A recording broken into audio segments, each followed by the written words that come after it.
Right, I'll start. Thank you all for joining. How many of you here knows what One Kings Lane does? Not many. So I'll start with an introduction and then jump into the presentation.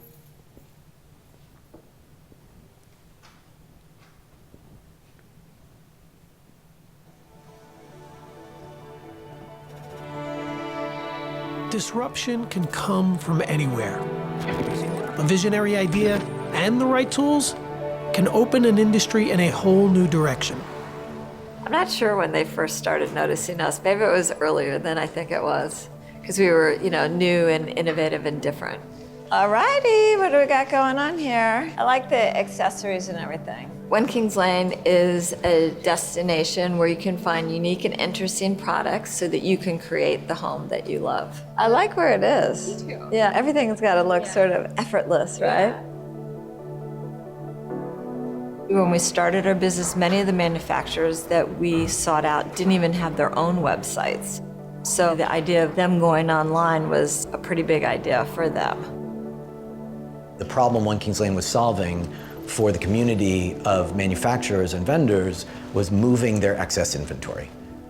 It just felt risky. It was the height of the recession. There was really nothing out there like this.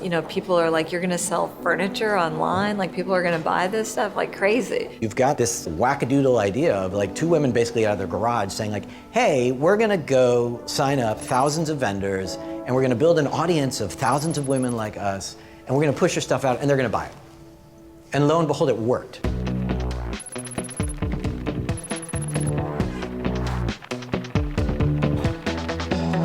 I don't think we started out to disrupt the home furnishings industry, but I think we did, because when we first started, the options pretty much were typical brick and mortar stores like a Restoration, Hardware, Crate and Barrel, Pottery Barn. And then at the other extreme, you could go hire a very expensive designer who had access to what's called to the trade. There was nothing in the middle, and what we really did is we democratized that process and really created a place where people could get access to everything. One Kings Lane relied on technology to further evolve their already disruptive model. Cloud, mobile, big data, and analytics can create dramatically new experiences. That one is stunning. There is a great group of people, stylists, photographers, pre- and post-production staff. We shoot imagery that is aspirational, inspirational, shoppable, anything that will sort of get people excited about shopping on the site. Just a little bit. Oh, I like that better. We built the site to be a flash sale site. We didn't build the site for search, directed shopping. things that are kind of basics for e-commerce. So we had to go back and basically retrofit everything. Once product arrives at the studio, all the data around that product is stored. SKU number, barcodes, anything that has to do with it. And then once the picture is taken, that image and the SKU data are merged together into the product catalog so that everyone has access to it. The product catalog is a technology that we have been building internally for about a year and a half. That makes the act of merchandising so much easier. Look how fast she is. She's like almost done. One Kings Lane is an example of how challengers of the status quo are revolutionizing entire industries at a pace and scale never seen before. In the home decor sector, online sales are growing around 5 times faster than their brick and mortar counterparts. I think that even as you get bigger, that it's important to think like a startup, being able to iterate, innovate, move quickly, because the world's changing so quickly. We're living in a revolution. It's exciting. Welcome to the idea economy. What will you think of next? So let's start with background. It's all like what we do. We are a home goods company, and data plays a key role in making decisions on a day-to-day basis. And we had a lot of data. We are a data-driven company, and a lot of decisions are made out of data. But we had a lot of things that were challenging. So what I'm going to do in the presentation is walk you through the thought process on where we were in an old platform that we had. It was a typical data warehousing environment. From there, how we went into big data, what were the challenges we were trying to solve, give some perspective on the problems we are trying to solve before jumping into design part of it, onto what kind of design patterns we implemented and how the high-level architecture was implemented to solve all the big data issues. So we started with a very simple process. We said, okay, let's analyze what our current platform is, what are the challenges with it, collect the facts that we have, and make a list of it. Then go say, okay, we need a new platform. What will it look like? What will be the feature list? What will be the goals it will do? And what is the implementation approach we'll take? And then go and compare all those three on different various metrics. So say, how does the feature list look in the old, how it looks in the new one? What will it cost us in both of them? And then what are the trade-offs we are making when we make the new one? And then looking at this comparison, make a decision saying, should we just extend our existing platform, or should we just build a new one? Obviously, the choice for building new one was big data because of all the knowledge we get around. So, but before we jump into it, we wanted to say, okay, what problem we are trying to solve. So we started with this phase where we said we'll analyze the current state. And the first thing we realized is the platform is very complex. What we saw is a bunch of workflows, a lot of dependencies, a lot of data sources coming in, going out, thousands of jobs, thousands of scripts, so many XML files. So it was pretty complex, and it was really hard to figure out what's going in, where, and how it's coming out unless you dig into the code. A lot of people wrote that code. People move on. The documentation is outdated. In the end, the system was pretty complex. What it did is we started struggling to keep up with the business needs. Everything started taking time. Even a small request of getting some data in and getting out and integrating that data sets with existing ones was taking time, which resulted into a huge, huge backlog that we had. So we were never able to catch up. It's like the backlog was always building up. And our code base was rapidly increasing. So every time a project comes in, we go and say, okay, I'm going to write some scripts. I'm going to write some code. And then it just keeps increasing the code base over and over and over. So we were at 1,000 scripts, then we went to 1,200, then it went to 1,500. So it just keeps increasing, and as the code base is increasing more and more and more, maintenance is becoming challenging. It also added to slowing to the market needs.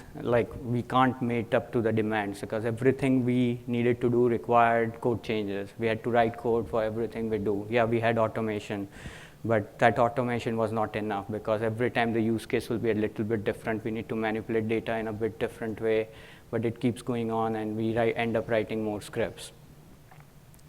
Our technology stack on the old platform was very outdated. So I don't want to name the tools, but it looked very old. We are facing performance issues, scalability issues. It was not scaling, and it was actually not a cheaper softwares to use. I mean, they were really costly softwares, but they still don't scale as we wanted. And then again, it takes time to do stuff on top of what we already have. All the best practices went missing. So this is actually a real snapshot of the code we have, and there's a comment in there which says, why am I hard coding this? Because we didn't know. I mean, a lot of code is written in so fast, and in the name of agility, we did a lot of stuff. We wanted to move fast. Every 2 weeks, we wanted to deliver something. You end up with this and a lot of this, and then all the business logic is done inside the code.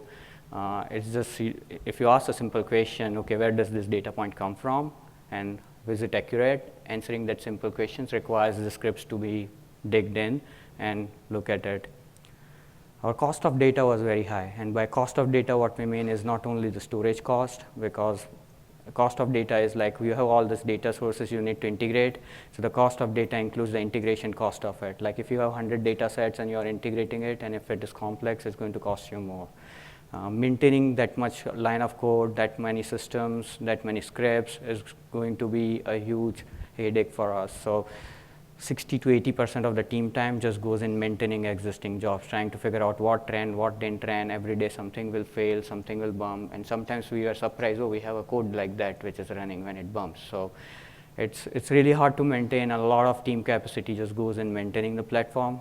And then at the end of all this, we get data, and then it's not easy to find information inside that data because there is just so many things in there, and it's not organized, which all results into a very high cost of data. We did not even have a good understanding of the business impact of the data. What I mean by that is we don't know all this data that we had categorized, saying what's the strategic value of this data? How is this impacting our business? In hindsight, we knew one or two, like clickstream gives me this, transactional data gives me this, but we really did not have a hold on the data platform entirely, saying what's the strategic value. And then the time value is like the two pieces in time value. One is if the data doesn't come on time, is there a value that I'm losing? And the second one is, if I get this data set, does the value increase over time or decrease over time? Some data is just hot in the first month of getting it. Other is like, okay, it gives you value constantly no matter what, like customer data. We did not have a clear distinction on it. What it meant was we lacked data identity. So we have all these data sets, it's everywhere, but we didn't identify what every data does. And then what's the external dependencies? Like we have a lot of data sources which we pull from outside, but we don't know some data sets which we integrate are very critical to us, but when we figure out it doesn't show up on time, it's not critical for the source which is giving us the data.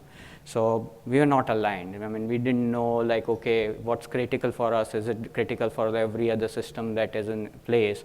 Because we make some good business decisions on this data. And then in terms of process, we had this agile. It's kind of mini waterfall, which we do. What happens is we try to iterate over time in 2 weeks, try to deliver something, but at the end of the day, what we figure out that our software itself was not agile. So you say, okay, I have a small item I'll deliver, but I'm still going back and writing code in a software which is not supporting any type of agile. So I'm just building on top of all the issues that you already have. And in a way, when you notice in the 2 weeks, what you really do is a mini waterfall, not really agile.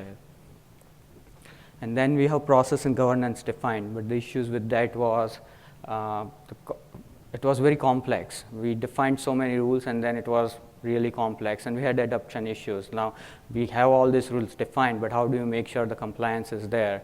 How do you make sure people have time to follow those rules? I have seen so many times people enter the meeting not saying, yeah, everything is good. They go back to the desk and just do what they want to do because, hey, crap, this is not going to work. So we had those issues, and then the cost of investing on the governance was high. So we were like, okay, how do we even manage all these things while we are struggling to meet business needs? On one end, how do I even enter into a process governance, which is like rules that we need to put in with a code base that we cannot even scale? So in the end, what we figured out is we had a lot of challenges, and those were pretty good challenges, but in the end, the bottom line was the platform was not scalable. It's not something we can just scale around. The developers were getting frustrated. The business didn't look happy either. So, and what we finally noticed is like this can really impact revenue negatively. So this was the entire study we did on the current platform. It wasn't that hard to figure it out. We were listening all these things all the time from all the stakeholders. We just collected and put it on paper and say what we are really trying to solve here. Then we went on the new platform and said, okay, like what is the good features we need to have on the new platform? So first thing we said is we need to keep it simple. What it means is we didn't want that complex workflows. We didn't want that complex data dependencies. We wanted our system to be pretty simple to read, write, and extend. We wanted to keep up with the business need. If we have a simple platform, then we may be able to do that as well. And then eventually resulting into moving fast. If we can't move fast, we're losing competition, we're not getting things on time, the decisions are not being made right on right data. So, and this one was the key. Like we want the technology stack to be current. Like we said, okay, we'll go to big data. Okay, now we are current in technology, but what we realize is like even before I push the code in, which may take a 3-month or 6-month project, by that time, 3 more tools will be introduced in the big data world, and I'll already be outdated. So how do we keep the current technology stack current all the time without doing migration projects all the time? And then how we can make all these 4 things cost us low. Like it has to be easy to maintain, it has to be easy to find insights, integration cost has to be low, and the storage cost has to go down big time as well, because the old platform really had very high storage cost. And the maintenance cost was something where we wanted somebody to be able to focus on the failures, not on workflows and dependencies and all the other stuff that goes around the failure. You need to just wake up and say, hey, here's what I'm going to fix it, rerun it, and go back without worrying about anything else on who's dependent on this job, who is not dependent on this job. You should be able to maintain something really easily. And then document your system in a way, not like a huge documentation, but have your platform get these details for you. Like, what's your strategic value? How do you even know? Like, you have a governance framework. We can install tools to do governance. But unless you really know how your data is used, how do you even get to a place where you say, okay, this is the data that's used for this and by this? You have tools which collects that data for you, but then every tool collects this data in silos. How do you get a complete picture at a platform level, saying this is the data that came from here, and this is the person who is actually using it, and this is how it is kind of manipulated in the middle or transformed in the middle. So in the end, what we really meant was we want to collect metadata about the data itself. We wanted to know, we wanted to have big data about our platform itself so that we know at least what we are doing in the platform. And we wanted to be agile. By agile, what we meant is we wanted to do less. What I mean there was, like, we didn't want to write that much code. Simple. Every time a requirement comes, we didn't want to open our code IDE and start writing more code. We wanted to be more flexible, faster. We wanted to really iterate in an agile way where I can plug something in, plug something out of the platform, quickly test it. It should be fast. I mean, if I want to put in a Spark script or a Pig script into a platform in the middle of a job, I should be able to do that in a quick way. Without actually doing a migration project or rewriting a QA in that data because I just swapped the technology. So we wanted to be really agile by doing less, but the key here was we didn't want to do a lot of stuff. I mean, we wanted to be a data team to focus on platform rather than writing projects after projects after projects. So in the end, what we wanted was improved data ROI. We didn't want to cost more than what the data was generating in terms of value. If I add all these things, all these people's time on finding insights, data scientists' time, data engineers' time, we wanted to increase the ROI of our data platform by making it more and more efficient. So we said, okay, now we have all these features we need. It's a good thing we want. A lot of them sounds pretty good. So we started comparing, saying, okay, let's compare it with the old platform now. And we said, okay, what's the investment needs on the old one? If I fix the old one, the cost was high. Even if I don't do anything on the old one, the cost was really high maintaining it itself and adding more projects to it. But when we looked at the new platform, the cost was high too. I mean, yeah, storage was cheaper, but the resources were not. The timeline, the training it needs to set up the team, getting your team to the level where you need to start doing big data with so many changing technologies, the hardware, the number of nodes. If you add up all that, it was not a small investment. So the initial investment itself was pretty high too. We thought about scalability, saying, okay, the old platform is not scalable. But on the new one, what we realize is, like, initially it will be scalable. And what I mean by scalable here is not only performance of the platform, it's about how fast can I add new features, how fast can I do projects, is it scalable to maintain? We had a lot of factors in terms of scalability, not only the performance of the jobs in parallel. And then the maintenance cost. Initially, you go in big data, you start writing 5 scripts, it's neat and clean, you have 2 data sources, 3 you start with, looks pretty good, everything fine, you can do everything in memory. Everything will fly. You keep adding more jobs, you'll realize, like, the memory, even though it's cheap, it's limited. Not all your job can be having all the memory or CPU available. So if your number of jobs will keep growing, then you'll figure out, hey, you need to keep adding more and more and more nodes. But the maintenance cost of writing that code for every project is going to increase. You need to maintain that code base too. So it's going to cost you a lot over time, and you will pay a lot of money for that as well.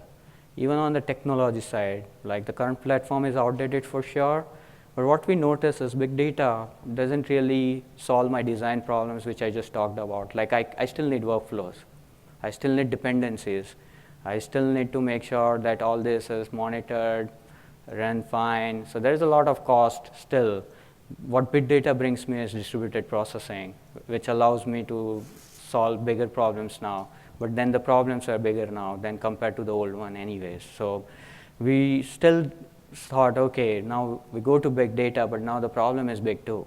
So it's not really like I'm solving any problem. So, and then there are so many technologies to choose from. I mean, I could have filled the screen so much that there is no white space left. How do we choose? I mean, how do we really go into something, and how do we make sure that before we go into something, we don't run out of, we don't get outdated by the time we go live. And then every time you write 1,000, let's say you write 1,000 pig scripts, now you want to go on Spark, you are going to rewrite those 1,000. So how many times you're going to end up doing that? So with all this data, we saw, okay, how every other company is doing big data, and then how the old platform looked. So other than the distributed processing, we didn't, and some good amount of problems solved, we saw new problems versus old problem resurfacing if we do the same way. So it felt really like this. On the old side, we have a guy who's choking, which is my old platform, and we're going to die on that side. On the new side, we have, well, yeah, I'm going to die, but I'm going to feel the thrill of going down. But the reality is, yeah, it's going to come at you really fast. So, but this is how we felt, saying, where do we go? I mean, can I just buy time and go into a new platform and just live there for a couple of months? Maybe I'll pass a year quietly doing this thing again and again, which I've done all the time. And by the time a few things happens, right? It's like either somebody leaves the job, you find a new one, or you say, hey, there is a new stack which can solve our problem. So it was repetitive, and we didn't want to go there as well. So the decision was tough, like how do we do that? So what we noticed is we needed a new mindset. We can't do the same thing over and over again just because now we are doing it in big data, but we are still doing the same way. So that's not going to solve any of our problems. So we thought, okay, we need to think this differently. And we only had few resources. I mean, we didn't had a huge team to say, okay, now there's this 25 people who's going to work on big data, and then this 25 is going to maintain the platform. It's not feasible to do that way. And also knowing that that's only for time being, what do you do with that? So we said, okay, we need to set up a goal. We need a new platform which can be done in 6 months, solve all the problems I talked about. It has to be scalable from all those problem aspects, and then we have to still support the legacy system, which will eat up my 60 to 80% of the time. We still do old projects on old platform. We can't say we are going to say, hey, halt on old till I build a new, because that was not going to fly. So we really needed something to build in 6 months, which will say, I have a scalable data platform now, which can solve our problem with a very limited resources and time. So that's the goal we started with. So we said, okay, how do we get there? I mean, it was hard. I mean, all these problems which I talked about were there years back too. So now, like I'm saying, we need to solve this problem. So we said, okay, what are the design patterns that we need to follow? We had like around 25 design patterns. I'm just going to walk you through 3 or 4 key ones because it's not feasible to go through all of them. So the first design pattern we said is like when project comes in, all the requirements comes in. We'll not go and write code for each and every project. We'll build reusable components for that, which we can reuse. And with this pattern, we'll add features to the platform rather than code to the platform all the time. What will this result into? It will result into less backlog, because if you notice the number of circles out there, the reusable components are way less compared to the number of requirements coming in. So we are not really one-to-one anymore. I mean, we really write way less code than what we actually have to write because we are building reusable components. And then it also results into not having the code base rise big time.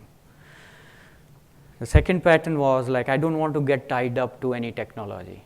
So what I mean by that is, whatever is a business logic, we wanted to write in a declarative abstraction way. We didn't want to say, okay, my entire code base business logic is written in Pig or Hive or any technology. We wanted to choose the technology at runtime.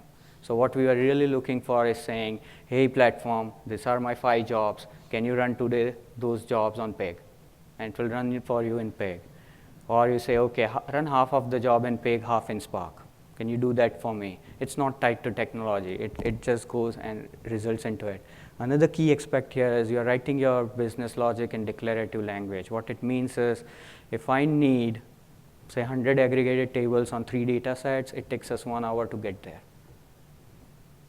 And it doesn't require coding for us. You want to apply complex functions on top of this data, we apply those, but we don't have to write code for that. It's because of those reusable components plus declarative language that we have.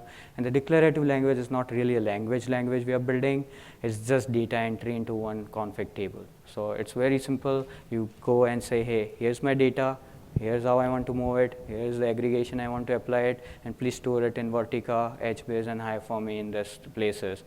And just throw that job and say, okay, at runtime, do this in Pig today because I don't have enough memory on the cluster. Or you can let the platform decide, saying, hey, I don't have enough memory right now, I'll just run this in Pig.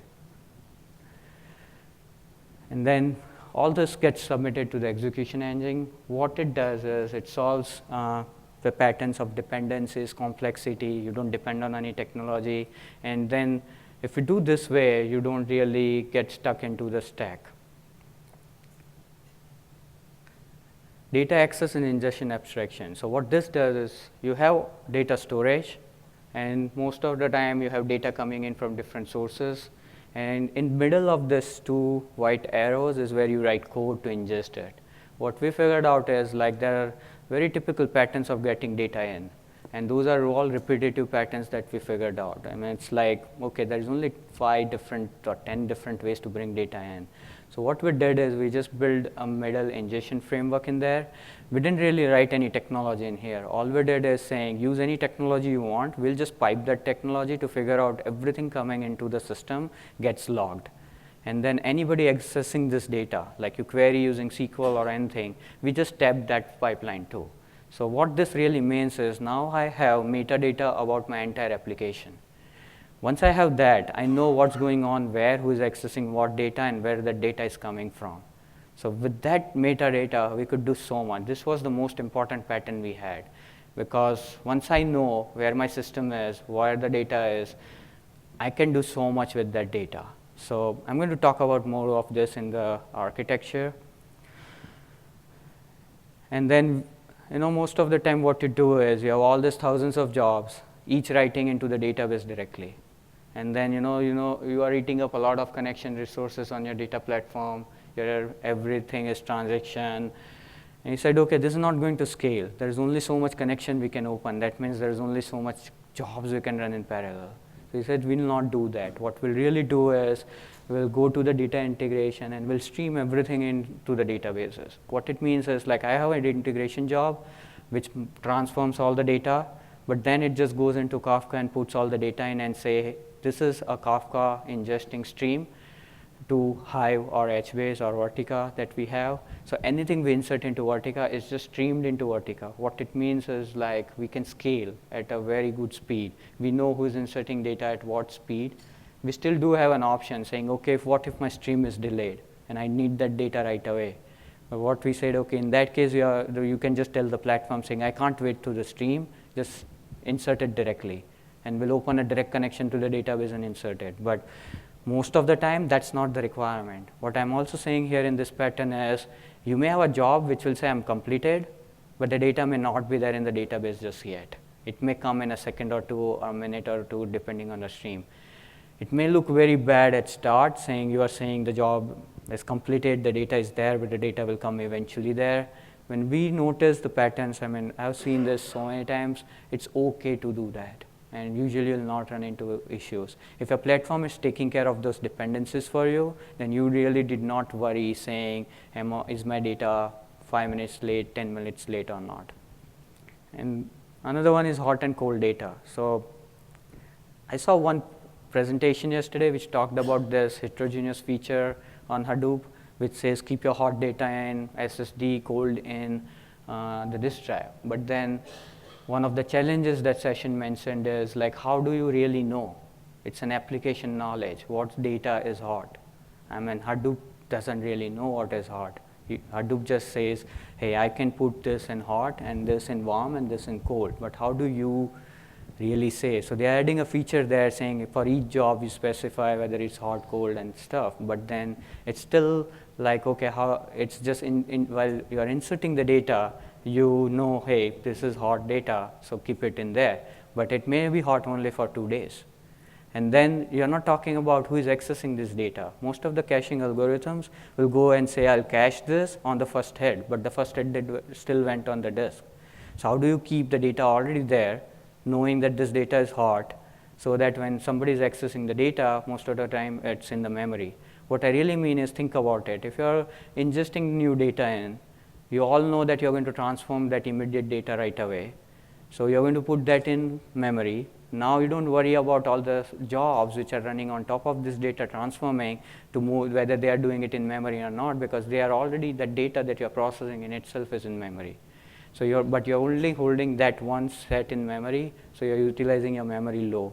So what the data platform we developed does is actually it makes use of that other pattern, the ingestion pattern and the access pattern, and we really know who's using what data. So we already put that data in SSD in memory, and we swap the data out on its own, saying, hey, it's 3 days old now, time to move, right? Because it's not accessed for like 1 day, I'm going to move this data back. But I'm not writing code for that. The platform is taking care of it. So even before you hit a data, we know that the data is going to be in the memory, and then we are going to pull it out from there. So all these design patterns, I can keep talking more and more because we have so many, but one more key pattern is I don't have any workflows in my system. What it means is when a task runs, you have a workflow which says if task 1 completes, run task 2, because now I know task 1 loaded the data I need. But in reality, what you really need is the data that the task 1 is loading. Now what we are doing is if you put this code back into your code base, you're putting your dependencies inside the code. What it means is every time you change the task 1, you have to make sure that all the dependent tasks are not failing or broken. What in that pattern we did is we said we are only dependent on data on that object, we are not really dependent on the task 1 doing anything. So the data on that table may come from 5 different tasks, I don't care. What I care is about what data I need from that table. So task 2 in this case is just watching the data in task 1 tables, not really caring where task 1 is. So you can delete the task 1 and start putting data from task 3 or 4, your system will not break.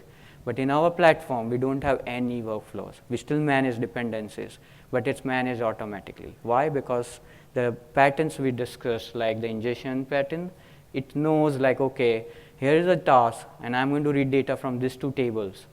I already know what I want to read from that table, because I'm writing that task. If I already know what I need from that table, I don't really have to set up any dependencies because the data platform is already going to take care of it. Because the platform already knows where the data is going to come from, and it already knows saying, hey, here's the table. So it's all event driven. If I just tell that task saying, I know you're watching for that data, as soon as I have that data, I'll let you know. And on top of that pattern, what we are also saying is, we're not kicking off any task because just the data is ready. What we are doing is we are saying, hey, when you build a task, you will say, yeah, this data, whenever it's ready, it's dependent on something. That is figured out automatically. But now don't run as soon as the data is available, because this task is not that critical for me. So run it only when memory is free on the cluster or the CPU is less than 50. So it's not going to throw non-critical jobs. It's just going to find and say, hey, right now it looks quiet and I take only 3 minutes to run every day. I'm going to squeeze it in. So you don't really have to even schedule your jobs. So there is no schedule maintenance. You just create job and submit it, and all we ask in our platform is, what's the max time you can wait before I ping you that I can't run? Right? So if you say this job has to run by 6 a.m., if it doesn't run, then we'll let you know, hey, I'm still waiting for something and here is what I'm waiting for. Rather than me saying, I'm going to maintain a huge schedule of every job in the system, all the dependencies. So we don't do any of those. So how we did that is abstraction. We abstracted at every level, and we said at the end of this, all these problems which I said we are solving with these design patterns, and there are another 10 of them. We didn't want to write that much code because we wanted to do less. So what we came up with is a high-level architecture. So here's how every company has, like you collect your data, you flow, you process, storage, delivery, and then you have add scheduling to it. You have a few quality checks. We even have that automated. We don't check anything manually. And then your applications are accessing that data from your cluster. So this is what most of the big data platform looks like. But clearly that was missing something for us, which says, okay, this is not going to solve any of the problems. So what we did is we added a tool called Reg to it. And then as a part of Reg, there is also a data abstraction layer, which abstracts all the income. And what abstraction does there is we don't really write any tools or technology. What we do is we tap everywhere. And we just write very less Java code. The entire Reg code is less than 500 to 700 lines. And that's my entire data platform, which also includes business logic code in it. And we do some cool projects with it. We do impression data, we do clickstream, we do transactional processing. You name the project, we do those. And we do all those with like 700-800 lines of code now. So what's Reg? Reg is an abstraction layer which allows us to plug and play. What it means is every component in Reg that we have built is not relying on any technology as such other than Java, and then we can plug and play out anything we want. So if I have HBase or Hive as my data store, I can really just take the entire Hive, throw it away, put some new database back in, none of the reports will break, none of the integration jobs will fail. And that's all possible because of the way we coded Reg. So how does Reg really work? You have sources, and we have source readers, which then goes to tasks, source writers, which are the streamers, and then it goes into the target. What it means is we have source readers for one source reader for one database. Every time I need to read a database, I have 6-7 lines of code that's executing. We don't write again and again same pattern for everything. Everything that runs in this task in the entire ecosystem gets logged through a Kafka log streamer, which collects saying what came in, what was used, how it is. This is where we are collecting all the data points. All the tasks which are there they don't know each other. They don't depend on each other. They really don't know what they're doing. Everything it's on its own. So the event management in Reg controls saying, okay, task 1 is done. Now I need to generate an event, and there are 5 tasks which should be kicked off because they have the data ready for them to run. And then we have an abstraction layer, and this is the key thing for us because this is what makes that technology pick at runtime. We don't really have to rely on writing any code on Pig or Hive or anything. And then all this is ran through a repository which is in HBase. We're even abstracting that, so you can choose whether you want your repository in HBase or MySQL or anything you want. But that's where all my business logic stays. That's where most of the input stays. So everything is declarative driven off that repository from the same code again and again. So if I go to the high level architecture, what we have is we have a Lambda architecture, which is your Hadoop cluster on the top. Now what we can also do is we can say, hey, I have this 10 jobs running on this cluster. Today, just run 5 on this other cluster for me because they're all independent, and Reg knows what is it running on where. It really, because every task is important, it's like independent. We can just run on any cluster you want, and it doesn't matter because the downstream and upstream dependencies are already taken care of you. So what Reg really has is all these reusable functions, and every function can be extended or implemented in any technology you want. So what it means is, like, as long as you follow a few simple rules, you don't have to do any migration projects. What Reg UI does is you go to a screen and say, here's my data set, I want to aggregate on top of it. Now I need to move this into a filter, and then I put it all here. Now the definition of job is ready. It's saved in the HBase repository that we have. Now when it is going to run, you're going to go and say, okay, run this in Pig. What Reg is going to go and say, do I have a Pig implementation of aggregator, which is not more than 3-4 lines. But one aggregation data function is going to aggregate across all the aggregate tables that we have. So if I have 1,000 aggregate tables, it's still 6 lines of code for us. You can do a lot of things from Reg. You can say, hey, this 50 jobs, tell me all the jobs which are running aggregation, and tell me what the memory usage is. If it's too high, I want to use disk going forward rather than memory. And it's a click, click, click, click, click. So the guys who are writing code now, like writing new ETL jobs and all, do not need any Hadoop knowledge. Guys who are supporting our system do not need any Hadoop knowledge. If we are to really debug, go into the log and see something, that's the only time a developer has to see, because that's where the technical knowledge is needed. But 90% of the time will not need that. It also covers 90% of the use cases. What about the remaining 10? Because you'll always have some complex ones. So if you notice there, we have this thing here called plugin. So you can run anything you want. You can run a JavaScript, you can run R code, you can run anything, and Reg will take care of putting it in memory for you, repetitive. what you can do here is, I'll just give one example of what we can do, is you can say, a data scientist can say, here's a data set, sample it 500 times, apply this 3 algorithms on top of all these sets. When the output comes, compare it and tell me which one was the best. Now the data scientist can do all this and focus only on writing that algorithm in R or whatever language they want to use, but not about collecting data, merging it. If they want to aggregate, they'll just go and say, aggregate on this, or give me the output so my algorithm can run it. But they're focusing on writing data science code. They're not focusing on collecting the data, storing it anywhere. That's taken care for them. So it's really good utilization of their time as well. So what are the benefits? We moved down from 1,000 plus scripts to 50. From 1,000 plus files to less than 5 configuration files. We have thousands of jobs, but we don't have that many XML files. No workflows, new tools, we can, like if a new technology comes, we can integrate in less than 5 minutes. Our SLAs improved, time to market improved, better customer utilization. We got a lot of benefits of all the problems we talked about. Integration is so simple now because we don't have to worry about dependencies, and migration costs are low. So in net summarizing, we abstracted everything at all level so that we don't have to write any code. And then we have all these reusable components, everything is plug and play. You can swap databases without breaking your technologies. And then it just takes 3 to 6 months to build this tool. It didn't take us a lot. And then in the end, the line of code base we have is less than 500 for the entire data platform. So there are a lot of other data patterns I can't talk about because of time. But in the end, it requires a different mindset. And what we did is we thought differently. We didn't want to just jump in and start writing the same way. So we did it completely different way. It's really working, saving us time. Results are amazing. And we are really working on it. What we are really looking is we have a lot more ideas on top of it. So like if you want to partner with us to code on this one, just ping me on LinkedIn. Because there's so much more we can do on top of this as well. Questions?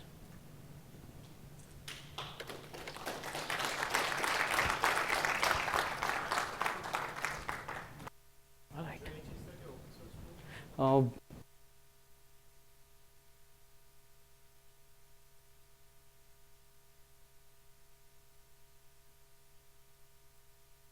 Yes. We are going to open source it though. That's the plan. Any more? Okay, thank you. Yeah.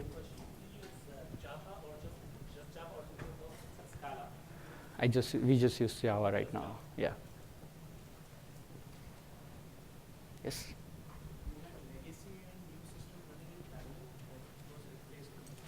It's still in parallel because we didn't migrate a lot of things we didn't need. Well, we have an automated QA tool which does that. So we also thought saying, if I have one job here, I'm not going to, all the time I'm going to do comparisons. So Dredge is a QA piece, which I didn't talk about, but that's declarative too. You can just go and say, here's one data set, here's another data set. Anytime they go off saying, just let me know. And it doesn't require coding again. And the entire QA code base is like less than 100 lines. Yep, sounds good. Thank you.